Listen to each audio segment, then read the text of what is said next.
Hello, and welcome to Recapping with Delora and Ashley. Please follow us on Instagram, Facebook, and Twitter at Recapping Podcast. Also, rate, review, and subscribe to our show on your favorite podcast platform. We're on all the things. We want to hear your thoughts on the movies and shows we review. Leave us a comment on Apple Podcasts or our YouTube channel, and we will read them during the show. Or reach out to us on social media. We love talking all things entertainment and pop culture with you. Thank you guys so much for listening. Thank you. Hello, Ashley. Hello, hello, hello. Today, when this podcast drops, it's Bridgerton Day. It's so long anticipated. Talking about it a little bit later in our headlines. How are you doing? How you feeling? How you living? I'm good, a little tired, but adulting. So I cannot complain. How about you? Yeah, same. Same. Ugh, life, right? Yeah, life be lifing, but at least we living. So there's that. I'm grateful for another day. So, and I'm so grateful to talk to our audience. Hey, y'all. Okay, so bear with me today. All right, so let's get into these headlines.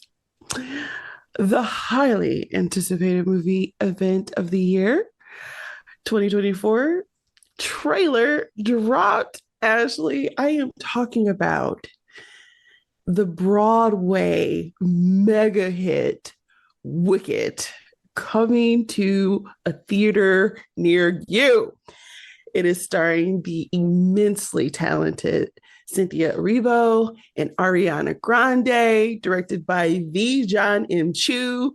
We love and know him for his work on Crazy Rich Asians and one of our previous recaps, Ashley, In the Heights. Ashley, when I saw this trailer, all I thought was, they got money. Like, it is rich. It's not even rich. It's wealthy. It's decadent. Yeah. It is a sight to behold. And I am absolutely sitting my behind in a theater seat to take it all in. This movie is set to premiere Thanksgiving. Ashley, what are your initial thoughts on Wicked trailer?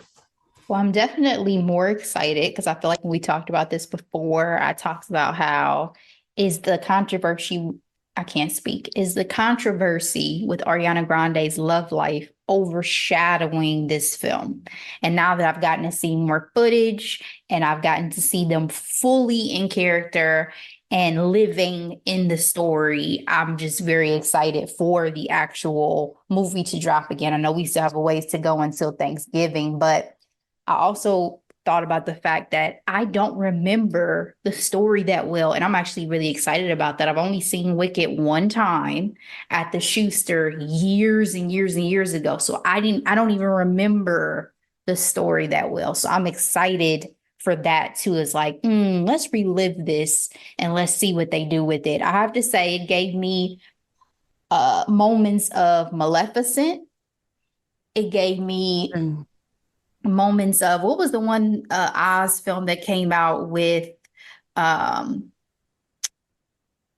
what's his name? I can see him, but I can't think of him. It was with Mila Kunis, I believe, played the Wicked Witch.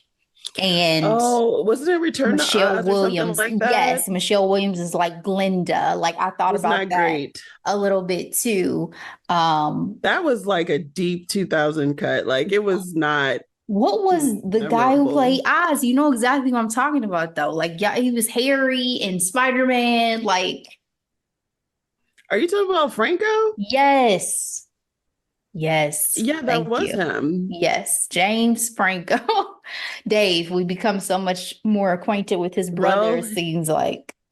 But yeah, James Franco and that. So I thought about that a little bit too, just as like, what have I seen lately that's reminiscent of this? But to your point, they have big budget, and I think it's going to be a spectacle. And John Chu, he has great visuals. Like Crazy Rich absolutely. The Asians was colors, gorgeous. that's what that's one of the points I wanted to drive home when I saw this trailer was like he knows how to handle a big budget and use it to its fullest ability.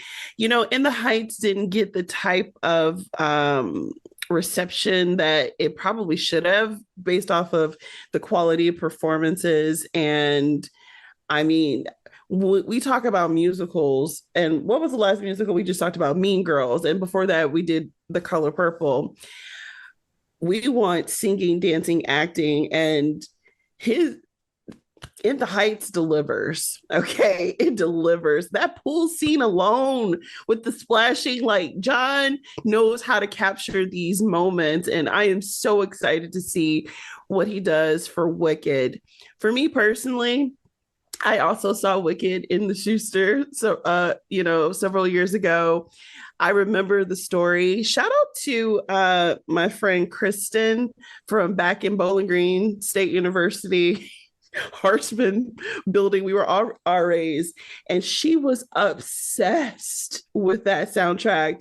And I'm really big on no spoilers, so much so that if there's a popular musical, I usually try to avoid the music before seeing it because I want to be able to live it, Yeah. on stage. But her level of obsession probably was on par with how I felt about Hamilton, but probably just times two. Um, and I was like, what is this all about? And then when I finally saw it, I was like, oh, I get it. I mean, popular is everything for good. And then, of course, Gravity.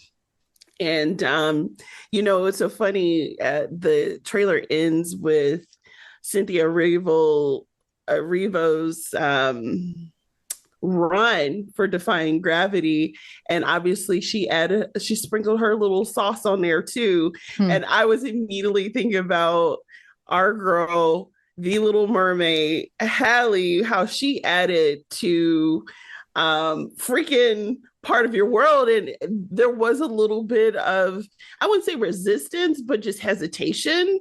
Mhm. But obviously, Haley's version goes hard in this household. So, Indeed. It's funny. I actually saw a video on Instagram recently of Jodie, who did the animated version that we all know. yes, And legend. how many times the director kept having her re-sing it because he wanted her to do it in a more talking style. He was like, I know you have the range. I know you can belt. I know you can blow, but I need you to reel it in. And like how many times he kept asking her to do it again and again and again. Like, listen, they put in some work for these songs They that we sure love. did. And then Haley did an octave higher. So it's like, She definitely made it her own. It's she beautiful. sure did. And you know what's fascinating? Okay, I do remember the story, but what's fascinating is people legit online don't understand that Glenda's not a good person.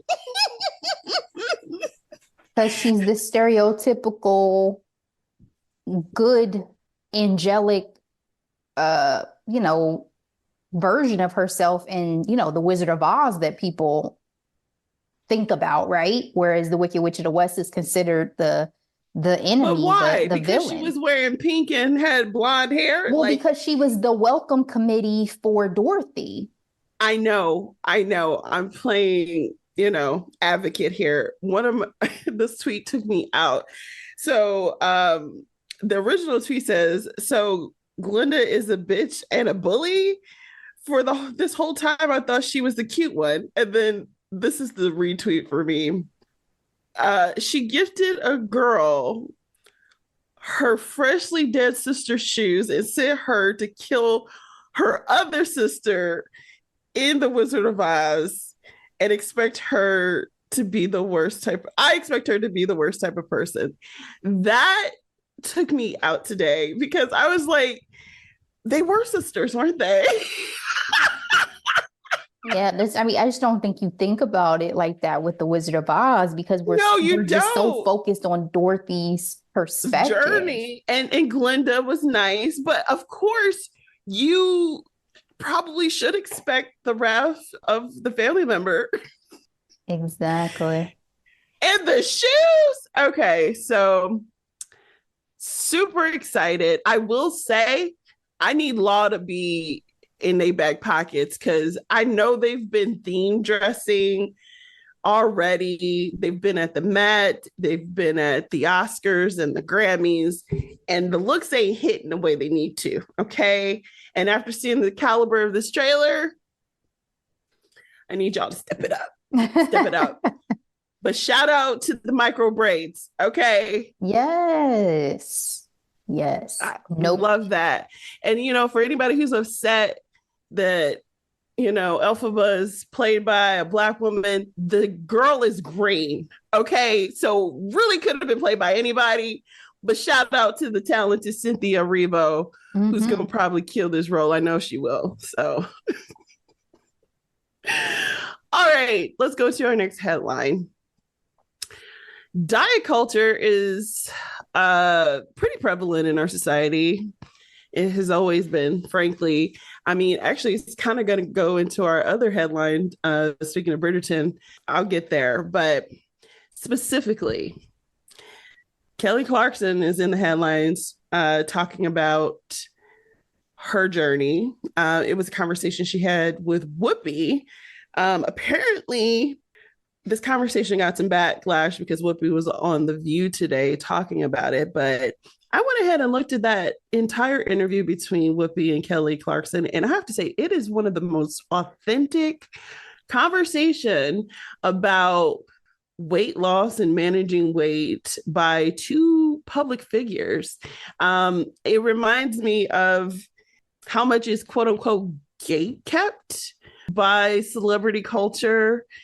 And yeah, Kelly she claims she's not on Ozempic, but there is a drug that is helping her. Whoopi is very transparent about the shot, and I really just appreciated the conversation because there was some reality to it. One of the things that Kelly said that really stood out to me is like when you one day just look up and you see yourself and be like, that's me. I didn't even see that creeped up. I know for me personally, I've gained weight through the years, and I remember looking to my husband and be like, "Why didn't you tell me?" And he looked at me like, first of all, what would I say? No, but in all transparency, he he's also the best and the sweetest. He was like, all I saw was Delora, and I was like, oh my God. Thank God for you. But I mean, I'm grateful he's not the type of husband that was on Maury back in the day talking about if you gain 10 pounds, this relationship is over. But it'd be out here, Yeah. But again, the conversation was real, and there's a lot of conversations around it. I do appreciate, before I hand it over to you, Ashley, two more things.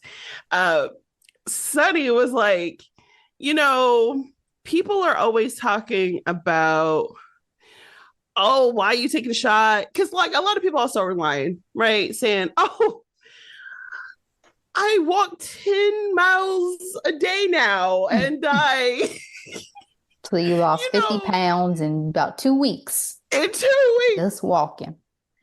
Or because that's what they were saying. Kelly said that she did, but there's other celebrities out here claiming, oh, I'm just eating very clean and very healthy, knowing good and well they're taking the shot, right? And Sunny was like, you don't see men out here talking about, well, being shamed for taking Viagra. I was like, wow.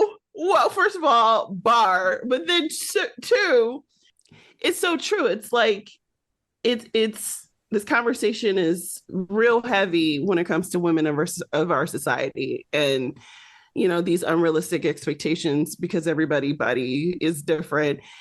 And it takes me to this next point of Oprah apologizing for participating in diet culture. The infamous wagon of fat comes to mind. And she was recently at a Weight Watchers conversation, and she says so many of us have internalized about diet culture and the body standards that have caused us so much shame. And she was having this conversation with Rebel Wilson and Busy Phillips and Amber Riley. And she says, we've been criticized, we have been scrutinized, we have been shamed, and we've been told that unless we meet a certain standard of size, that we didn't deserve to be accepted or even to be loved. And I know for sure is that I'm done with it. Woo! Ashley, what do you think about the gatekeeping of weight loss in A-list culture? And do you have any general thoughts on diet culture? As far as gatekeeping goes, I mean, I don't know. I don't really have any major thoughts on it because I think that for the most part, it's become a thing that's almost a joke right now with people using Ozempic and, oh, such and such suddenly has gotten slim. Oh, they're probably on Ozempic. Yeah, people who are for you, yeah, people who are against it. So I think it's just kind of like the latest craze that's hit Hollywood that those folks can afford. I remember when it first started, it seemed like people were upset because it seemed like there was depleting the actual health and medical need of the drug, right? Which is for diabetes. One thing that I appreciate that Kelly Clarkson also added in was that for her, it was not just aesthetics, right? It was for her health. It was for her doing things that her doctor has recommended for her to do. And so, I'm sure that's not the case for everybody. I'm sure some folks are like, yo, I just want to lose 10 pounds. And so they went this route. You also have people who went to an extreme, like Sharon Osbourne, who said, I actually need to get off of it because I've gotten too small. You have people like Tracy Morgan, who said, I out ate Ozempic. So, I mean, I just think it's kind of like the latest, greatest thing. Now, diet culture as a whole, I mean, for people who really struggle with that, I think that it can cause additional battles and issues for you to have to deal with. So I do hope that Oprah now turning over this new leaf, being more transparent, trying to, have more accountability for people just holistically caring about their health. Hopefully that makes a difference because she still has such a big impact and influence, regardless of whether or not she has her talk show. So hope it helps. Yes, ma'am. Let's go ahead and go into our next headline. And that is Bridgerton. I'm so excited because it's out today. I still haven't even really hunkered down on my viewing game plan. You know what I mean? It's part one, it's 8 episodes. So I'm imagining it's 4 episodes now and then 4 episodes later in June. Oh, it's 8 episodes total. Thought it was 8 episodes so. now, 8 episodes, but that 16 would be a lot. So Girl, makes sense. I wish it were 16 episodes, but no, unfortunately, it's not. This season is about Poland, and that is Penelope and Colin coming together. The trope is friends to lovers. And I've said this before. This is my favorite book out of the 8-book series. I read it again. Colin kind of got on my nerves with my second read that I didn't pick up the first time. So let's see. We'll see how it goes with the show. But it looks like the show is doing a lot this season. Okay, Ashley? It looks like one, they're drifting away from the books because technically they're the 4th story in the books, and they're skipping over Benedict. Hopefully Benedict is next. Also, this whole helping you find a suitor thing is not in the books. So it should be interesting what they do with the show. There's a new showrunner compared to the first 2 seasons. And it's also significant tying into our last headline. This season is about a love story that centers a full-figured leading lady. So I'm excited what they're going to do with that. Looking at some of the press run of Bridgerton, I'm looking at Variety here. It says Nicola asked to be very naked in a Bridgerton season 3 scene as a FU to body shamers.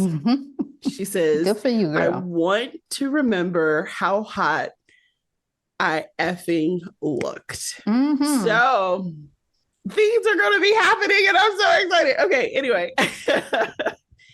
Have you noticed, Ashley, the fanfare around this particular release? And I say that because Bridgerton got like 2 flavors of International Delight coffee creamers. If you go to your local Bath and Body Works, there's Bridgerton scents that you can get, lotions, sprays, and candles. You go to Target, there's Bridgerton merch. I legit bought Bridgerton slippers, though. I'm not gonna lie. I did it. I did it because I'm always in need of slippers. Like I'm always in need of a robe. I love a good robe. This is the first season that they've had this much marketing merchandise put behind it. Yes. Have you noticed that? And then 2, I have a theory, but I want to know your thoughts on it. I had not noticed. I am surprised. I guess maybe they just have now seen how successful the first 2 seasons were. So now, commercially people want to hop on board. Because I was going to say, I mean, after season 1, it was a blockbuster, seemed like. So I'm surprised that it's just now starting, since we've already had 2 seasons and Queen Charlotte. I'm surprised that it's just now starting because, with the Barbie press tour, everything was merch. So I am a little surprised. Everything was that hot pink too. My theory is this. It was a blockbuster, but guess what? We were quarantined. It was 2020. Oh, that's and a good so point. when season 2 came out, and this was the first time they did the transition, so there was already nerves going to season 2, and we talked about that in our recap. Check that out, Bridgerton season 2. There's a lot of apprehension because each season is going to be a different couple, right? Yep. And so because that was wildly successful, shout out to Jonathan Bailey is my boo. Okay. Like I have seen him in multiple projects and he is a phenomenal actor. And I am not even saying that because he was Anthony. But to be fair, I was truly impressed because I hated him in season 1 and I adored him at the end of season 2. So that's growth. That's an character arc. If I don't, yeah, this is why I'm nervous for season 3. I'm definitely gonna watch it, but I'm nervous. I just think Nicola looks so amazing, and I'm here. I don't know what Colin's gonna give me. I mean, shout out to Luke. His glow up is evident, so shout out to him from that. Congratulations on the chest hair and everything. You know what these are? You've seen all the things about the black girl, black wife, black girlfriend effect. I have seen these things. This is what the glow up is for Bridgerton. It's as if they have, Shonda Rhimes is everyone's black girlfriend. And so everybody just gets blown up for each season that they're starring. Oh my goodness. I'm telling you. Laura.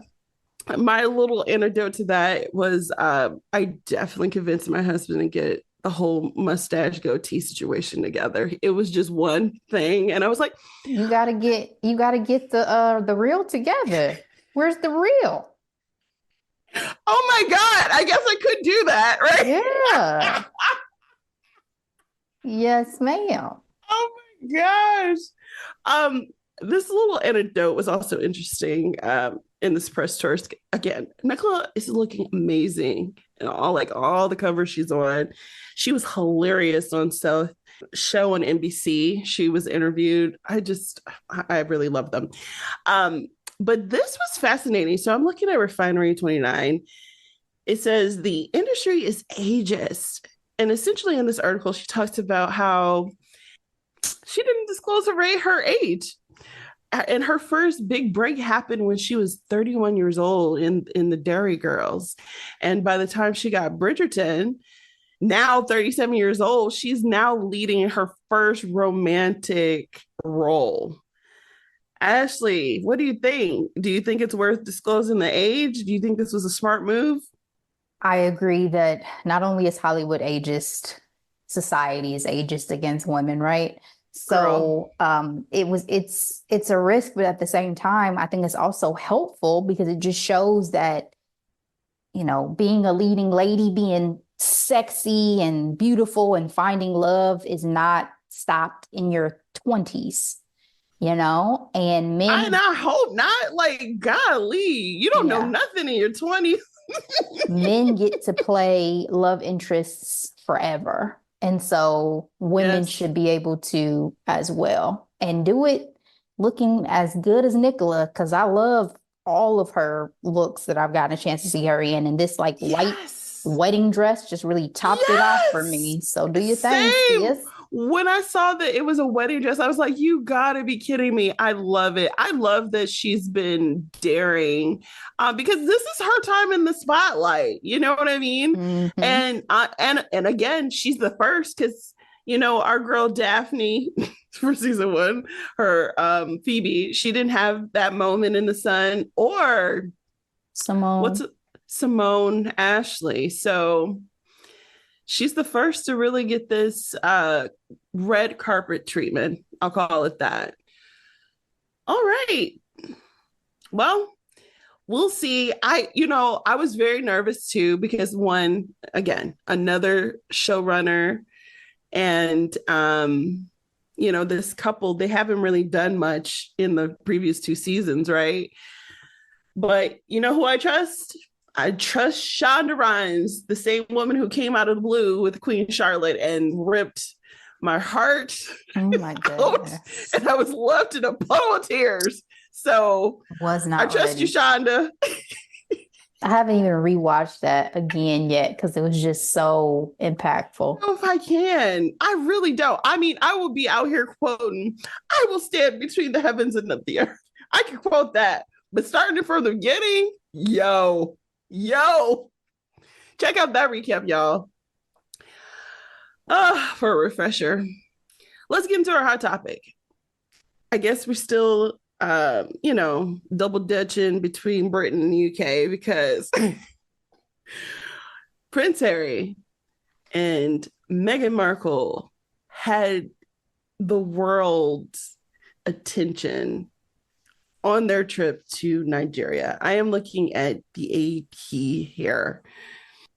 The couple invited to the West African nation by its military was they say it was treated to different bouts of dancing, starting all at Lagos airport to acrobatic moves. They were really welcomed with open arms, Ashley, and they were spreading the word for Prince Harry's Invictus game. I believe they're the first African country to participate in the games, which turns 10 years old.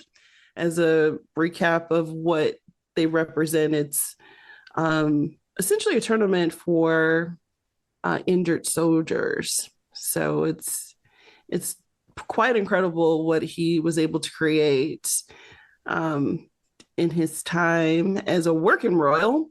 And they were also there for their work with Archwell Foundation. I mean, everybody who's familiar with royal tours, this felt like a royal tour. However, they're independent, as we know, and their reception is just something that's not going to be forgotten in a long time, Ashley. Of course, during these type of events, everybody looks at how engaging everyone is and the wardrobe. Meghan Markle was gorgeous in all of her outfits. One of my favorite things they did was on the first day, she wore a white suit and he wore a green one. Shout out to Nigerian colors. Oh, white and green. Somebody was like, this redheaded man really was out here wearing green, representing. I'm like, that tickled me so much. I think one of my favorite looks is when she wore this gorgeous red dress by, I believe it was, yeah, a Nigerian designer. I don't know how to pronounce it, so I'm going to spell it Orire, during a panel conversation where she refers to coming home because during one of her podcast episodes on archetypes, she did the DNA test and found out that she was like 43% Nigerian. So, Ashley, did you were you aware of this tour? Was there anything that was interesting that you like to talk about? I'm curious. I heard bits and pieces for sure. Not surprising because I know Prince Harry has always talked about, not surprising, I should say, to the warm reception and how well it seemed like the 3-day trip went because Prince Harry has always talked about how Africa has such a special place in his heart. Yes. Granted, he decided to marry a woman of color who apparently is 43% Nigerian. So I guess it worked out for you, buddy. Yeah, Uh, right. but yeah, I mean, I'm glad to see that they've not let the disillusion, if that's the best way to say it, of their relationship with the rest of the royal family stop them from continuing on doing things that they're passionate about and that they may have been more actively engaged in had they still been able to do it, under the crown. So Meghan looked fabulous as always. And yeah, I'm happy that it seems like they're so happy. I also think it was beautiful in the one of their final events. Meghan was met with three kings of Nigerian tribes, and they gave her a naming ceremony, and she's an official princess of Nigeria. I just love that so much. And it's so funny because I did the DNA test and I found out I have a lot of West African and Nigeria. It's one of the big ones, along with what was the other one? It was the neighboring country. So it's like, yeah, not surprising. Like, unfortunately. Yeah, I Um, still and didn't I do mine. um, and I say all that to say, naming is really important. And honestly, I took that in consideration too when I named my daughter. There's some African origin to her name. And I'm just like, oh, I love this so much. And Ashley, so this was such a heartwarming tour. I mean, overwhelmingly positive reception. And as soon as it was over, there was a headlines from every major American newspaper magazines claiming that their charity, Archwell, was is delinquent. And I was like, the way the palace worked so quickly, it's like the fact that we're seeing the vitriol in real time. It's like y'all ain't got no shame. Hmm. That was definitely more out there than the tour because I was hearing about that, seeing headlines on that way more for like a day. Yes. Well, that's what it did. It overshadowed it. So I was following it when it was happening, and it was overwhelmingly positive. But as soon as it was over, that's when, delinquent status hit the news the airways. And freaking governor of California literally came out and was like, y'all, that's not true. They are in good standings. If anything, it was a minor technical error, but they are not in any delinquent status. They released a statement. This is what they said. It says, I'm looking at the Independent. It says Royal News. Harry and Meghan issued defiant statement as King Charles unveils an official portrait. So, in their statement, they praised their unforgettable tour of Nigeria. And when it comes to the status of their foundation, we have diligently investigated the situation and can confirm that the Archwell Foundation remains fully compliant and in good standing. Real time. And people, if they know, they know. And because what the palace was trying to do is undercut their success because they could never. I'm sorry. The last time William and Kate toured, I think they were in the Caribbean. I mean, it was giving colonizer. They were shaking hands through gates. It was not a good look. And even the King Charles's brother, I think not Edward, the youngest one, they toured a Caribbean nation, and their gift to them was a signed picture of them. And the way that black man looked at him, like, what am I about to do with that? I said this before. I'll say it again. I thought it was going to be 10 years until the British monarchy was, obsolete post Queen Elizabeth, right? This timeline is speeding up a lot, a lot faster than anticipated, Ashley. Yep. Let's get into this portrait. Girl, I'm looking at CNN style. King Charles' first official portrait since coronation proves divisive. Yeah. Girl, I don't even know where to start with this painting. Like, this looks like the type of painting from Ghostbusters. Like, you know what I mean? Yeah.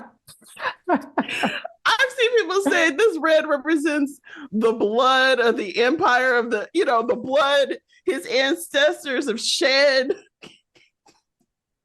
It was strange choice. And I went ahead and looked at this British artist. His name is Jonathan Yao. Truly talented. And I can tell you that this color red has not been seen in his work previously. So this was a choice, Ashley.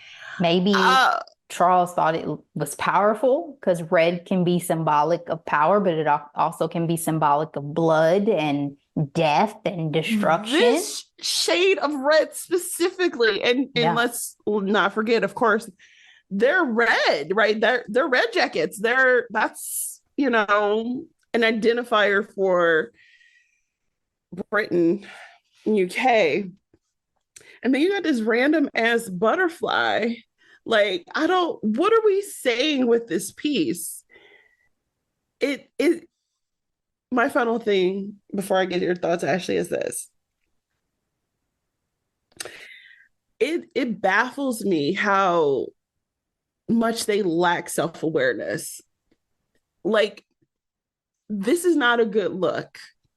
You skipped out seeing your son, talking about people were like, oh, he was too busy for me.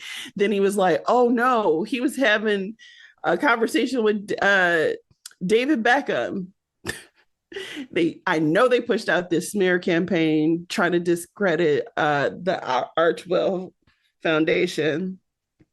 And this is their way of trying to, make the news about them. And this is not a good look, Ashley. It's not.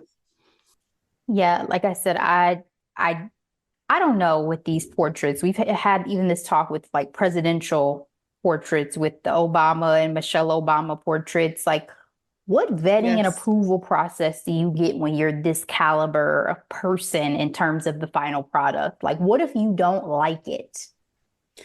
Do you have any feedback you get to give along the way? Because like I said, it's very strong. It leaves a very weird taste to have King Charles in this look for his first official portrait as king. And the jokes that can be made, I mean, the one you sent me was about him wanting to be Camilla's tampon. This feeds into the jokes that have already been out there about him for a very, very long time. So to what extent he's pleased with it, I don't know. But I'd be like, yo, can I get a redo? Can I, no offense to the artiste, but my feedback is we're going to need to do something else.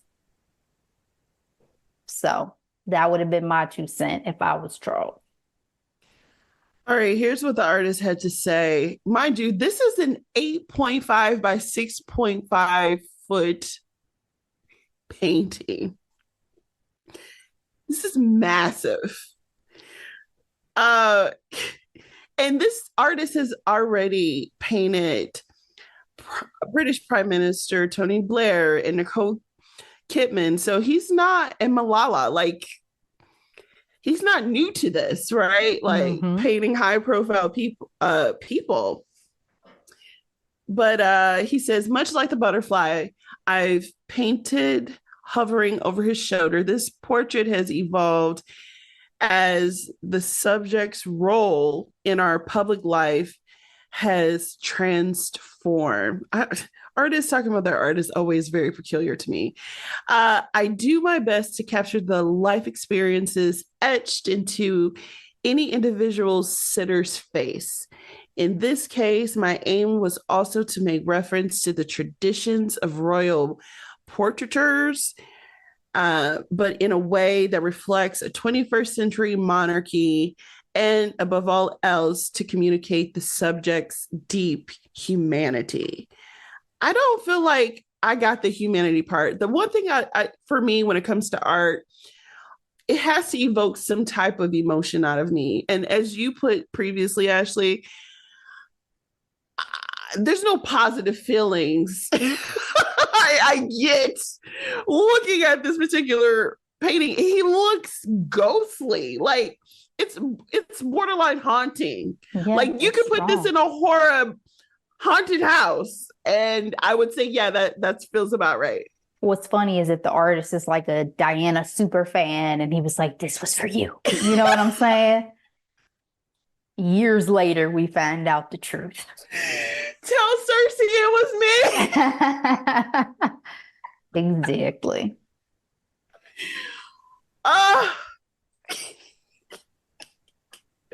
That tickled me. Okay, here we go. That's all I got, Ashley. What are we doing next week for the recap? So instead of our usual recap of a TV or film, we have a new In Conversation coming y'all way. This is going to be with Angelina Mitchell, the founder of the Dayton Black Women Film Festival. If you are listening to this today, Thursday, the day this episode drops, the film festival is today. So make sure you go check it out and support her. And we will have her on next Tuesday to talk to us about where the inspo came from, lessons she learned from it, and just discussing her journey a bit. So definitely looking forward to having Angelina on for a chat. I'm so excited. Excited. This will be our first In Conversation of the year, Delora. Let's go. Let's get it. All right, guys, thank you for tuning into this episode. Be sure to share it with all your people. We so appreciate it. Come back for more. Like I said, next week. We will see you then. In the meantime, as always, be blessed. Bye.